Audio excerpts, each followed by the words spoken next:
Kembali lagi di channelnya si Luckman. Pada kali ini gua mau menceritakan opini gua mengenai komik One Piece ini. Gua kenal atau tahu komik One Piece ini dari kelas 7 kayaknya. Kelas 7 SMP. Dimana saat itu gua baru ngikutin komik One Piece dari komiknya aja, dari komik yang terbit. Jadi setiap bulan mungkin gue udah pasti langganan ke Gramedia. Gue lihat udah ada belum ya komik One Piece yang baru udah terbit gitu. Terus sebelum itu flashback lagi, gue kenal One Piece sebenarnya dari anime dulu, dari TV. Lupa lagi di mana ya One Piece tuh ditayangin. Tapi intinya di TV waktu SD, zaman SD. Maju lagi setelah setelah gue setiap bulan gue beli komik One Piece, kadang-kadang gantian. Gue yang beli, kadang gue beli One Piece, kadang gue beli Naruto. Gue tumbuh dan besar sama dua anime ini, One Piece dan Naruto. Tapi kali ini kita tidak membahas Naruto terlebih dahulu, nanti ada pembahasan yang lain. Untuk sekarang gue membahas tentang One Piece terlebih dahulu. Untuk One Piece, waktu itu lupa lagi, kayaknya terakhir kali gue beli komik One Piece di Gramedia tentunya itu tuh masih Florian Triangle kalau nggak salah, waktu lawan si Moria kalau nggak salah. Setelah itu gue karena sempet 1 bulan tuh nggak nongol di Gramedia, gue panik. Ini gimana kelanjutannya, karena gue cuman tahu kelanjutannya dari komiknya aja, komik yang terbit saat itu. Tapi ini ilegal ya, tapi gue cari-cari di internet. Waktu itu zamannya warnet, kelas 8 gue tahu tuh. Dari kelas 8 gue baru tahu ternyata ada One Piece gratis lagi. Gue cuman bayar billing goceng bisa dapat berapa jam gitu. Waktu itu bayar goceng, billing warnet, dan gratis. Gue lihat kan tuh di warnet tuh, wanjir. Dan udah jauh. Waktu itu udah sampai di perang besar Shirohige, Marineford. Gue baca tuh, gue ingetin link websitenya. Terus pas di rumah gue buka, gue minjem laptopnya bokap, gue buka websitenya. Dari situ, di rumah lah gue baca, lanjutin dari komik One Piece yang udah gue punya kan. Gue lihat sampai akhirnya Ace mati. Shirohige mati. Dan untuk pertama kalinya itu emang itu stres sih. Stresnya ngelihat karakter tuh mati gitu aja.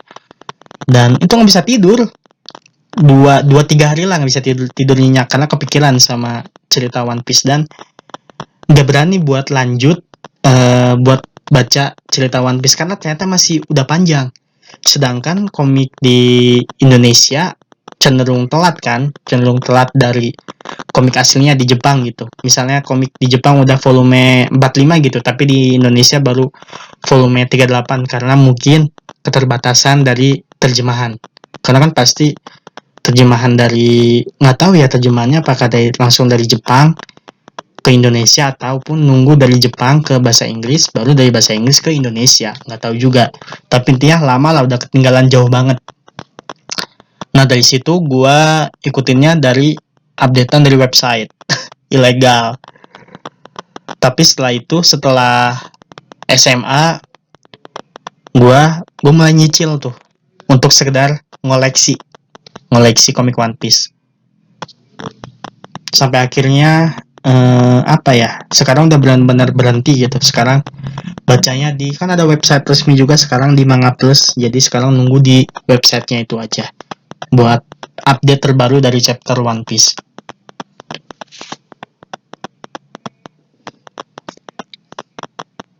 One Piece itu dunia yang sangat bebas, punya karakter yang begitu banyak, punya karakter yang begitu kuat, dan One Piece itu punya apa ya?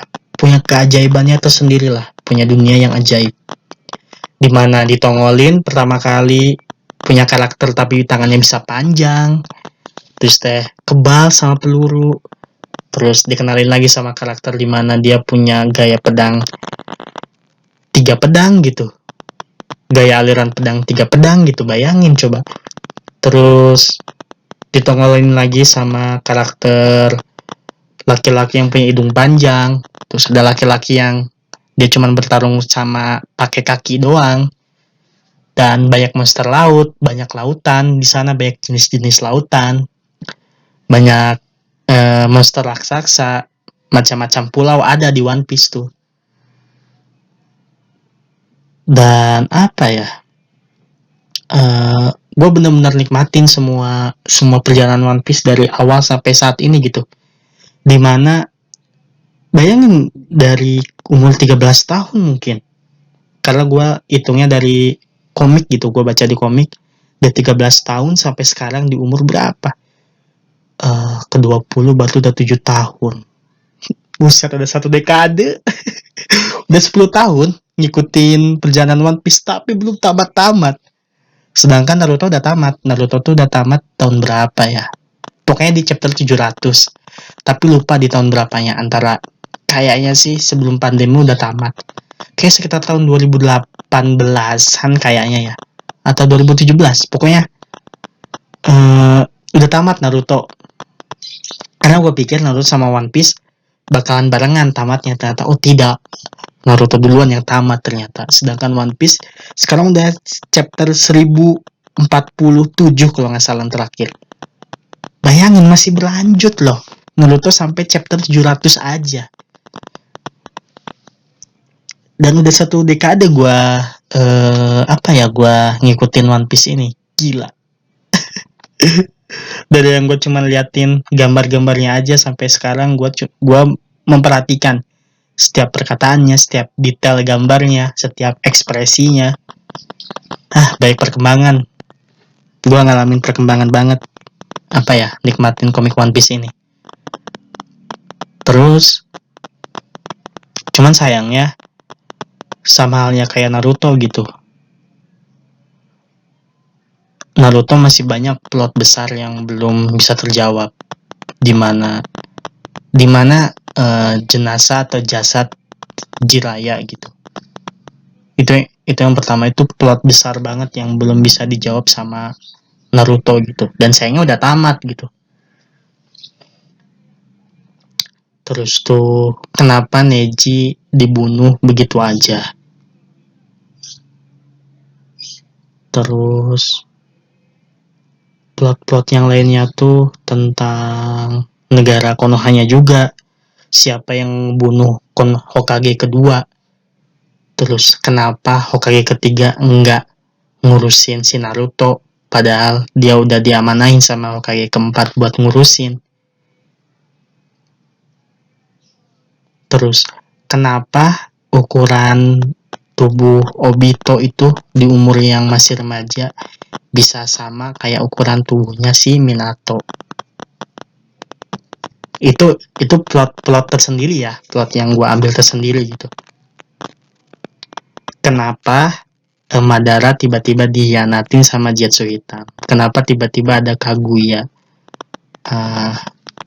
Dan masih banyak plot-plot besar lainnya yang yang muncul tiba-tiba, dan sayangnya Naruto udah nggak ada waktu buat ngejelasin itu semua gitu, karena udah tamat juga.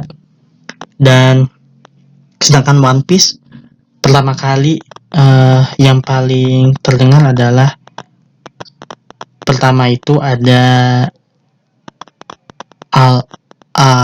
ini All Blue, dimana lautan yang diimpikan dari seluruh juru masak di dunia One Piece, dimana konon katanya di lautan All Blue ini semua jenis bahan makanan, entah dari ikan, tumbuhan, dari keempat lautan akan ada North Blue, East Blue, West Blue, sama South Blue berkumpul menjadi satu tuh di lautan All Blue, dimana itu tuh surganya para juru masak lah di dunia One Piece.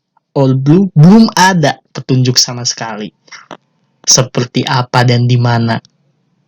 Itu cuman jadi apa ya, mimpinya seorang Sanji. Terus ada pedang. Ini mengenai Zoro ya, ada pedang. Zoro itu pedangnya tuh ada 50 pedang bagus, 21 pedang terbaik, sama 8 atau kayak 8 pedang terhebat. Jadi di dunia One Piece tuh kalau pedang tuh ada 3 tingkatan. 50, 21 sama 8. Dan 50 belum ketahuan semuanya. 21 juga belum ketahuan semuanya, baru beberapa. 8 juga apalagi belum. Terus akhir-akhir ini juga baru kenapa pedang bisa berwarna hitam selamanya. Terus dari One Piece-nya, dari Zoro-nya. Terus dari Usopp, dia pengen ketemu atau ada di Pulau Elbaf. Walaupun udah tahu Pulau Elbaf udah diceritain di masa lalunya si Big Mom. Terus akhirnya ada di Alabasta, di mana Poneglyph udah gue jelasin. Sebenarnya apa sih tujuan atau maksud dari Poneglyph itu seperti apa? Pesan-pesannya apa aja sih isinya? Terus ini tuh ada hubungannya nggak sih antara satu sama lain? Jika digabungin, apakah ini jadi sebuah peringatan kah, sebuah ajakan, atau sebuah sebuah pemberitahuan? Kok digabungin ya pesan-pesan yang ada di Poneglyph ini. Terus setelah itu tuh senjata kuno, Pluton, Poseidon, dan Uranus. Walaupun udah dikasih tahu Pluton sama Poseidon, tapi Uranus belum ada infonya sama sekali. Terus dari situ tuh ada lagi ini yang terbaru ya. Ini yang terbaru tuh God Valley, di mana pertarungan terhebat antara ada kelompok bajak laut terhebat, yaitu Rock D. Sebek, di mana anggotanya tuh ada Kaido, Big Mom, Shirohige, Shiki. Kaptennya Rock D. Sebek ngelawan Garp sama Roger. Bagaimana God Valley itu terjadi, dan bahkan konon katanya kan keberadaan Pulau God Valley dihilangkan sama pemerintahan dunia di peta. Itu jadi plot besar. Terus tuh kenapa Garp bisa mendapatkan julukan pahlawan angkatan laut? Bagaimana caranya? Bagaimana ceritanya? Terus tuh habis dari Poneglyph, senjata kuno, Shanks, kenapa Shanks mutusin lengannya? Kenapa pergerakan dia begitu random? Dia tiba-tiba ada di Marineford di perang besar Shirohige, padahal sehari sebelumnya dia menghadang Kaido yang katanya mau datang ke perang besar Marineford. Saat itu tiba-tiba dia datang. Terus kenapa dia tiba-tiba bisa ada di Maria Joa, di mana itu tempat yang sangat suci bagi angkatan laut dan pemerintahan dunia, dan kenapa seorang bajak laut bisa ada di sana? Dan Shanks aja gitu. Dan Gorosei tidak melawan, dia mau mendengarkan Shanks. Sebenarnya siapakah ini si Shanks ini tuh? Pergerakannya masih sangat misterius gitu. Bagaimana kekuatan Shanks seperti apa? Dan anggota-anggotanya juga kayak gimana gitu. Terus ada ini, tiba-tiba muncullah di alur referee yang beberapa chapter itu, tapi penting banget itu alur. Tiba-tiba muncul, ternyata ada penguasa yang sebenarnya. Di awal kita tuh cuma disuguhin kalau penguasa tuh ada 5, yaitu Gorosei. Sebutannya 5 tetua lah, 5 pendahulu gitu. Ternyata mereka bersujud dan bersembah kepada satu sosok ini, yaitu Im Sama. Siapakah dia? Dan tiba-tiba ternyata di Mariojoa disimpanlah suatu topi jerami raksasa. Punya siapakah itu? Apakah itu punya Joy Boy? Tapi bukannya kebetulan ya. Soalnya Roger dia udah punya topi jerami sebelum dia sampai di pulau terakhir. Sebelum dia bilang, andaikan aku bisa hidup di masamu ya Joy Boy. Aku pengen bertemu sama kamu, mau ngobrol sama kamu. Apakah itu cuma kebetulan aja Roger punya topi jerami dan ada topi jerami besar di Mariojoa? Punya siapakah itu?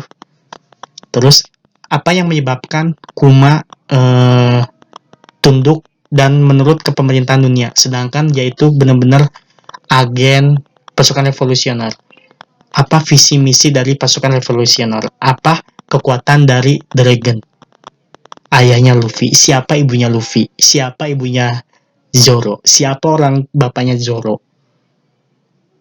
Siapa ibunya Nami? Bapaknya Nami? Ayo. Siapa orang tuanya Frankie? Ayo. Brook udah terlalu tua, gak usah dijelasin kayaknya. Terus itu tuh dari kelompok Luffy-nya pun masih ada plot yang tidak dijelaskan sama si Oda. Belum dijelaskan sama si Oda. Sama dunia One Piece ini. Itu tadi gue udah jelasin ya. Gue inget-inget lagi. Terus dari Imsama, kenapa si Imsama ini, soalnya matanya tuh aneh, kayak Rinnegan lah kalau di Naruto tuh. Ada lingkaran-lingkaran yang lainnya juga.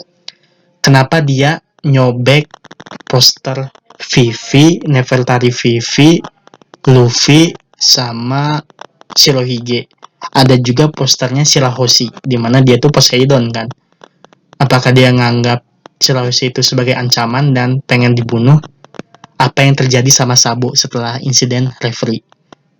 Karena semua pasukan revolusioner diliatin kaget semuanya, bahkan ada yang sedih. Apa yang terjadi sama Sabo? Terus aduh banyak banget sih ini plot hole-nya tuh yang masih. Kenapa Zunisa gajah raksasa ini dihukum untuk jalan terus-terusan di lautan selama 1000 tahun kalau nggak salah? Apa hubungannya Zunisa dan Joy Boy? Kenapa Joy Boy Zunisa tiba-tiba datang ke Pulau Wano?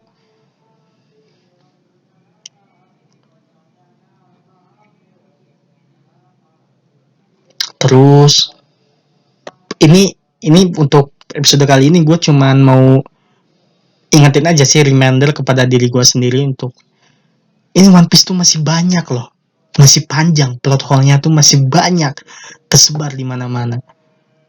Terus ini, bagaimana rupa Dr. Vegapunk? Kenapa asal muasal buah iblis itu ada? Ayo, buah iblis belum ada yang tahu. Ayo.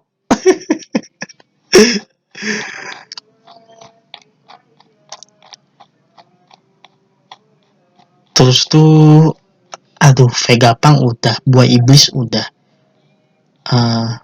Kenapa Redline ada? Tembok besar yang warna merah itu ada. Kenapa? Terus kenapa Roger sama krunya mereka tertawa di pulau terakhir Laut Tel ini? Apa yang mereka lihat? Sebenarnya ada apa sih di pulau itu? Apa yang terjadi di abad 800 tahun yang lalu, abad kekosongan? Mengapa Toki, istrinya Oden, dia loncat ke masa depan? Dia itu penduduk asli 800 tahun. Dia penduduk asli abad kekosongan. Tapi sayangnya dia udah mati, udah meninggal. Tapi intinya ada penduduk asli yang punya kekuatan melintasi waktu. Kenapa dia kabur dari abad kekosongan itu? Kenapa pemerintah dunia menginginkan atau ingin menyembunyikan semua sejarah yang hilang itu? Semua sejarah yang ada di abad kekosongan itu. Kenapa? Apa motivasi Kurohige, Marshal D. Teach? Apa motivasi dia jadi bajak laut? Apa tujuan dia? Siapa yang menjadi musuh terakhir Luffy? Itu mah bukan plot hole sih, tapi itu teori. Terus tuh apa lagi ya? Misalnya, aduh, begitu banyak plot hole yang ada di dunia One Piece gitu. Sedangkan ini udah 1 dekade loh. Masih banyak banget sumpah plot hole yang ada di dunia One Piece tuh. Walaupun aduh ini sedikit demi sedikit banget dikasih tahu, dikasih leak. Tapi mau sampai kapan ini One Piece? Semoga One Piece yang gue berharap ya, semoga One Piece bisa menjawab semua plot hole yang udah tadi gue sebutin. Setidaknya menjawab plot hole bukan hanya berupa sekedar apa ya, sekedar memenuhi untuk menjawab plot hole aja, tetapi gue pengen jawaban dari plot hole itu membangun kualitas cerita dari One Piece ini sendiri. Karena gue rasa ini One Piece tuh udah bagus ceritanya, sempat mengalami bosan gitu. Gue sempat bosan di Arc Dressrosa, di mana itu tuh panjang bertele-tele, tapi keunggulannya detail. Semua karakternya dapet, semua masa lalunya ada, masalah-masalah di plot Dressrosa ada dan beres. Gua sedih baca Arc Dressrosa itu. Sedih gua. Sedih banget baca Arc Dressrosa. Tapi ya One Piece makin kesini dia semakin si Oda tuh dia pengen menceritakan semua satu pulau itu detail banget. Contohnya Dressrosa, walaupun gue akuin itu emang bener-bener dragging banget, tapi itu sedihnya dapet. Pulau Zou, walaupun itu apa ya, arc jembatan untuk ke arc Wall Cake Island, arcnya Big Mom, tapi Pulau Zou juga dia punya kualitas tersendiri. Di situ diungkapin pertama kalinya Road Poneglyph. Terus di Pulau Big Mom, gue sedih. Masa lalunya Sanji itu dapat banget, gila. Sedih gue. Walaupun mendalam juga. Ada pertarungan yang akhirnya epic juga. Luffy lawan Katakuri, epic. Sanji perpisahan sama Puding, itu sedih coy. Sedih banget sumpah.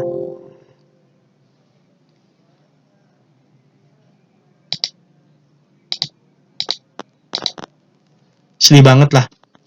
Terus ya tapi One Piece sekarang Wano juga gue ada sedihnya, ada keselnya, ada marahnya, dan sekarang ini udah mulai ngerasa ini nih, udah mulai ngerasa bosan nih, karena Kaido tuh dia musuh yang alot. Ya dia tuh emang kuat, tapi anjir lama banget dia ngalahin. Tapi memang itu ngebuktiin kalau Kaido tuh dia kan sebutannya makhluk terkuat Kaido itu tuh creator, the strongest creator kalau istilahnya mah.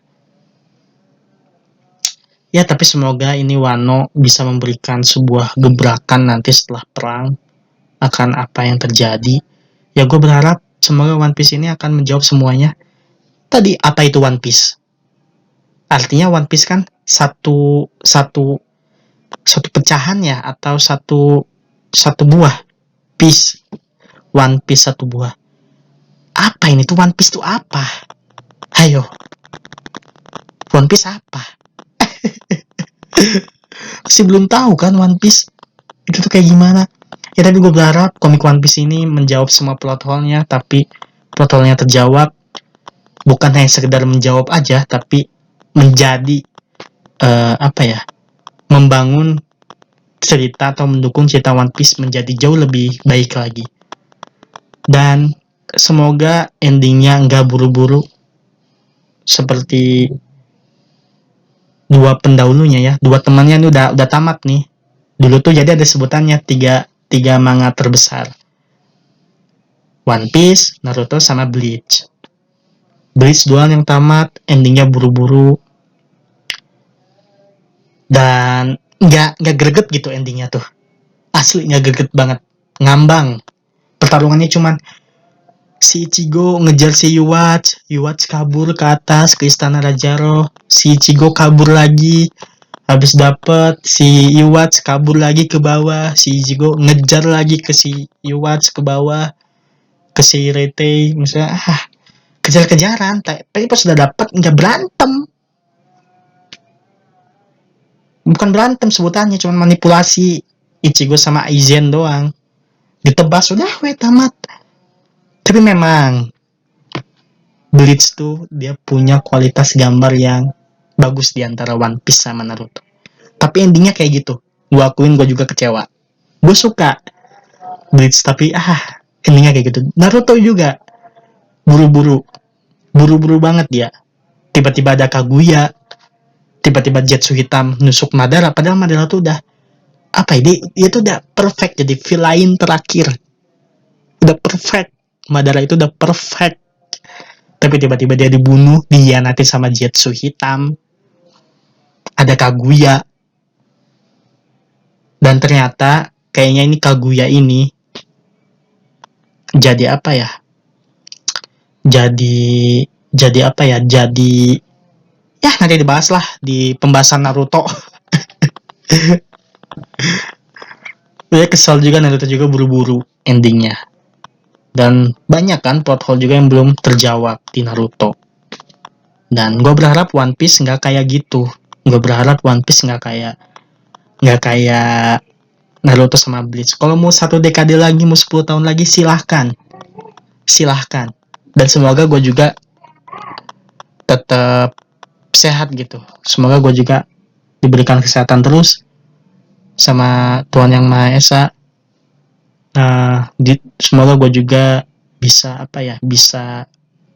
bisa mengikuti komik One Piece sampai tamat. Karena tinggal komik One Piece aja yang belum tamat. Gue pengen ikutin sampai tamat nih One Piece. Naruto udah, Bleach udah, One Piece please dong. Jangan ngebuat gue kecewa sama kayak Naruto dan Bleach. Walaupun gue gak kecewa banget, tapi kayak final fight-nya tuh kurang. Nah, semoga One Piece gak kayak gitu. Kalau mau santai silahkan. Gua mah gak banyak ngedumel. Silahkan. Gue percaya sama Oda. Gue percaya.